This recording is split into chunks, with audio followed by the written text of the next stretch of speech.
Hello everyone, আসসালামু আলাইকুম। আজকে আমি চুল কাটতে গেছিলাম। এই চুল কাটার কারণে আমার বাসা থেকে কথা শুনতে হয়েছে। আপনি একটু দেখেন তো আমার চুল কি মানে ফালতু কাটিং, সাপড়ি কাটিং, একটু দেখেন তো।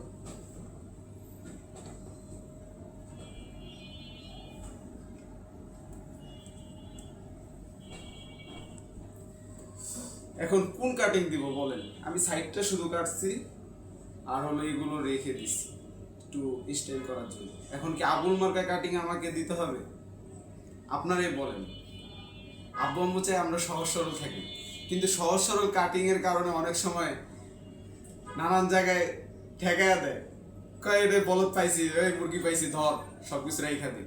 চুলটা কাটিং একটু স্টাইল থাকলে, একটু মানে কাটিং মাটিং থাকলে তখন অনেকে ভাই না এটি তো এলাকার পোলাপন হইতে পারে বা একটু টাইপের ডেঞ্জারাস পোলাপন হইতে পারে, না করে ধরা যাবে না।